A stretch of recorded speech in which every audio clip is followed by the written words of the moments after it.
So how are you, sir? Welcome. I'm doing well, and thank you for having me this morning. Well, I tell you what, it's been a couple of months since I talked to you. We did an interview before the primary. So how's things been going in the campaign since then? Things have been going really great. I had an opportunity to continue to reach out to the various community in District 3, and I have a saying that things are moving in the right direction. So we believe that we're making progress and we're moving forward, yes. And you've been out and about talking to people. I know you've had a couple of events, I think, where you've met people. And I think you had something at the library a couple of weeks ago, if I'm not mistaken. Yes, we did. And what we're doing, actually, we're trying to keep the people informed, keep the people educated what some of the things, questions and concerns that they have in their mind, and to be visible to the people. That's imperative for me, being very visible for the people. Now, there may not be anyone, but just in case there's someone watching this that can vote in District 3 and they do not know you, tell us a little about yourself, what you want people to know about you. Okay, thank you. I am Ernie L. Cooper, Sr. I'm the youngest of 9 children. I'm married to Robin Shackelford Cooper, with a proud parents of 4 children, 4 grandchildren. I'm also a pastor. My background, I'm a veteran, 10 years I served. I came out as a captain. Also, my work background, I've worked in New York. I worked at a company that by the name of E.F. Hutton, which was established in 1904. When Edward Francis Hutton talked, everybody listened. Mm-hmm. I have some background on Wall Street. I worked at Brown Brothers Harriman Company in Wall Street. And so I've done a lot of different things in my life. But Ernie Cooper, to know him is that I'm a people's person. I'm a man of integrity. And I love people. I love helping people. I have a passion for people. Well, I'll tell you what, you need that if you're going to be on county council. You definitely need that attribute. Let me ask you about the district as a whole, District 3, because it runs from a part of Maryville all the way to North Santee, to Lambertown, to Sampit, and even a portion of Andrews. Looking at the district as a whole, what are some of the issues that you see impacting that area? As a whole, that's a great question. As a whole, having an opportunity to visit the various districts, each areas rather in my district, let me clarify that, they have various concerns, whereas Lambertown, the solar panel, Andrews, we have a concern about the building being completed. You have Spring Gully, you have Grave Station. A lot of times there's flooding in those areas. You have Sampit in the areas of the sewer problem, and as well as North Santee and Old Cedar, safety, policing public safety. Those are various areas concerned, what I've observed around the county. Now, looking at different areas specifically, because like I said, you've got areas that it's a unique district because each area is sort of unique in itself. You know, Maryville's different from Lambertown, and that's different from Andrews. So specifically, let's start with the Lambertown area because you mentioned the solar panels. That's one of the big issues there. You've got the solar farm that's being built, and now they've got a request before County Council to expand another 1,000 acres, I think it is, if I'm not mistaken. What's your feelings on the solar farm? And I mean, it's coming, at least the first part of it's coming because it's been approved and it's under construction. So how do we live with it now that it's coming? Great question. We live with it as in terms of a paradigm. It's a new paradigm and we can expect changes. Here we are 2024, we're September the 24th. So when we look at the paradigm of changes, but certainly people in that particular community, particular Lambertown, I'm going to support those people, whatever decisions that they would like to have at this time. They're not really for the solar panel, but overall, I know that there are changes coming, and we look at the paradigm of changes, and the change is going to affect all of us at some point. Mm-hmm. Would you support an expansion past what they're looking at now? I mean, maybe even another area in District 3 for solar panels, or you think we need to limit to what's coming? I think we should be able to, firmly, I believe I would sort of limit things, because even with changes, with any kind of changes, I think we take a slow step, we take one step at a time, and as the changes is moving, as we move forward for the changes, then maybe we can see that may be something we will want to have, but my mindset would be to maybe have a slow start with it. That's just my perception of it. Now, let me ask you about the Sampit area. One of the things, one of the problems they have, but it's not unique to them because it's everywhere, but when we have heavy rains, they have flooding. I know that's an issue there. Is that the main issue, or are there some other things in the Sampit area that need to be tackled?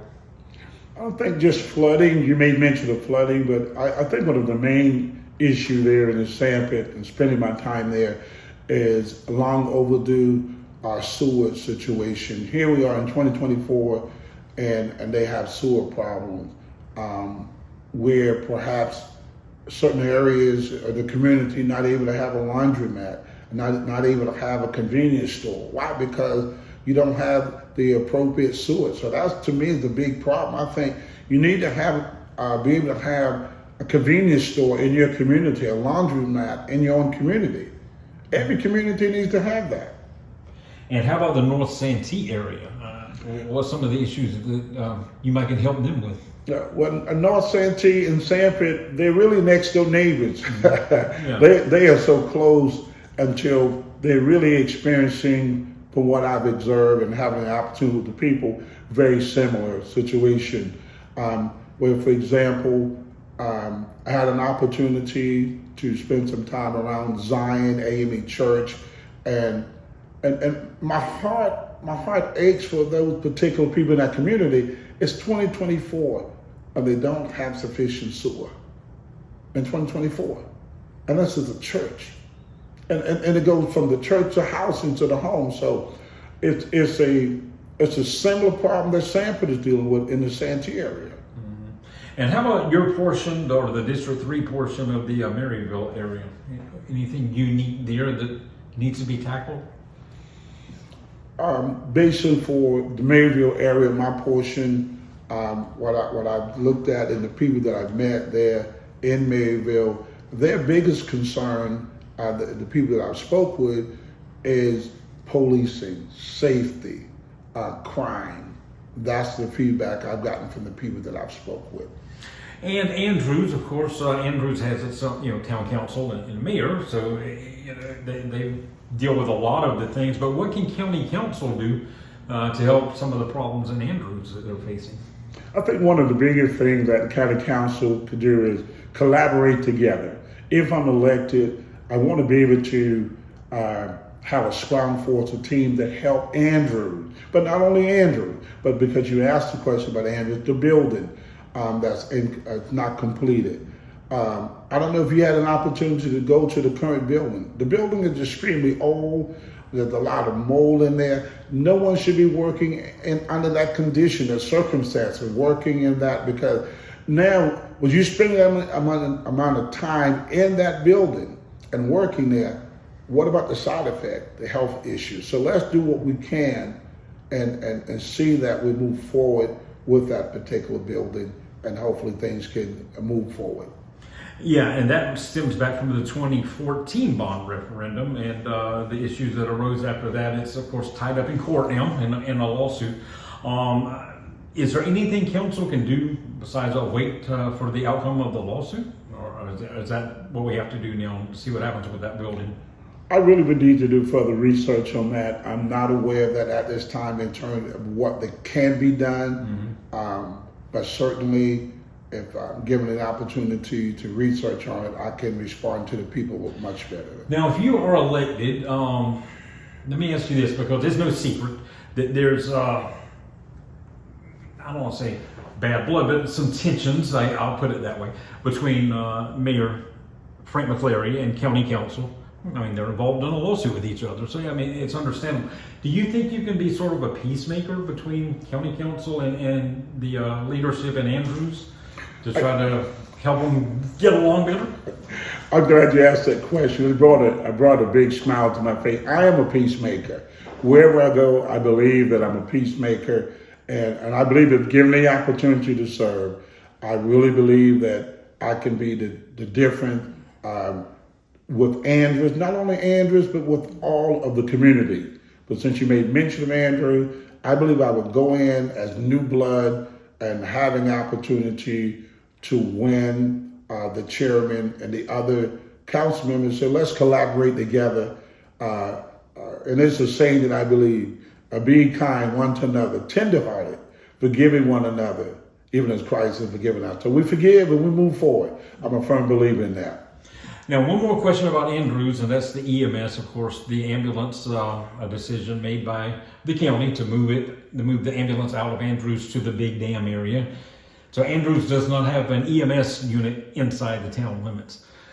Is that something that the council needs to change and get an ambulance back? I really believe that we do. When I said we, I'm thinking very positive. As being elected, I believe that that's something is needed because it's a life and death situation. If you have it in the community, we don't know when there's going to be a 911, and to have an EMS to come coming from maybe another area, it can be very detrimental. So I certainly would push with all that I possibly can to see that the EMS is brought back to Andrews. Yes, sir. So if you're elected, would you maybe schedule a meeting with the county administrator and maybe the director of emergency services to sit down and talk about it to see if it can happen? Yes, we would. That would be certainly the ideal thing I would do. I would have a round the table talk, and I would present some kind of proposal plan, let them know this is the benefit versus this could be the end result of not having it there. Mm-hmm. Well, you're not going to be the only thing on the ballot November 5th. We've got two possible sales taxes going to be on there. The capital project sales tax, which that list of items that it would fund is set in stone now. And then there's also the local option sales tax, another penny that could be added to sales taxes. And that money can be used for whatever county council says it needs to be used for. Do you support either tax, both taxes, don't support either one? What's your stand on the two taxes? I support both taxes. I really do, because having opportunity to sit in meeting after meeting with Mr. Ackerman and those that have been presenting and being very informative and been educating us and educating me, I see it as a no-brainer. It's 2024 again. There's 46 counties in the state of South Carolina. And we look at, for example, in 1990, there were 6 counties out of the 46 that implemented the changes for these particular taxes. Here in 2024, we have an opportunity, meaning Georgetown County as a whole. I really believe it's a win for us. Because of an opportunity. Now, the tax is going to be a tremendous help for us. Now, let me ask you about industry. I mean, one thing that Georgetown County needs is more jobs, and just like everywhere. Is there anything county council can do to try to attract more businesses, whether it's big industries or at least medium-sized businesses, to provide jobs and opportunities in the county? Economic development is one of the top of my list. And I really believe that with the chairman and the other councilmen, I believe that as a team together, and I believe that there are things already in place, and now what we have to do to continue to implement, enhance, and do our research, do our homework. We have to reach out to these industry, and certainly big industry, because it will be implemental to our county, our community, and having these big company, larger company coming in. And do you think the Andrews Industrial Park is the best place to go, or just anywhere in the county that has places? I think Andrews Industrial Park is one place that we can look at, But this is going to be a decision for us as a whole on the entire council. So I think when the county council, we sit down together and see what's best for the county. So that's going to be my answer to that. What is best for the county as far as where it needs to be located if businesses are coming in. Okay. Now, if you are elected, I mean, what are maybe 2 or 3 things that you would like to see happen your first year as a council person? My first year, I would like to see, number one, affordable housing. I think it's imperative that people have a place to live, an affordable place to live. Number 2, I'd like to see those places, particularly like Lambertown or Sanford, and those areas that do not have sewer, North Santee. I want to be able to see those areas within the first year, if possible. And notice I say if possible. And thirdly, I would like to see transportation is important. People may have discrepancy getting to work. They got a job, but they don't have adequate transportation. So I'd like to see transportation be able to circulate around the entire county. In other words, we're not only from Andrews, but transportation going through Osita, going through Lambertown to pick up someone to get to work. People need to work. So transportation is important to me. Also, like I said, economic development is important to me. Those and the sewer. Those are the things I like to see happen. Now, if I'm not mistaken, sewer in the Sanford area is on the capital projects list. If I'm not, am I right? It is on the okay. capital. Yeah, I don't have the list in front of me. So if that does pass November 5th, you know, it will be funded. But let's say it doesn't pass.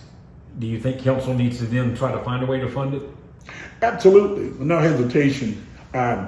If it doesn't pass, I believe we must work endlessly, and I say it again, we must work endlessly, tireless to make sure that we are putting an effort to get things done for the county. This is our county, this is where we live, this is where our children, our grandchildren, and we're making it better for those actually that will come behind that. So we gotta work tireless to make sure things are in place. Well, very good. Let me ask you this as we wrap up here on November 5th, the big day. But of course, some people will vote earlier than that, starting October 21st.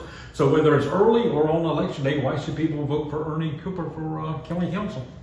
I really believe if you give me the chance, I will lead by example. I will work endlessly, tirelessly to make sure that things are done. I will listen to your concern. And during the primary, I made a promise to the people that I will have someone representation in every community, because the people need to be informed. I want to keep you informed. I'm not just here for the seat for Ernie Cooper, but I want you to know I'm here for the people. Give me the opportunity to serve you and hold me accountable for things I say.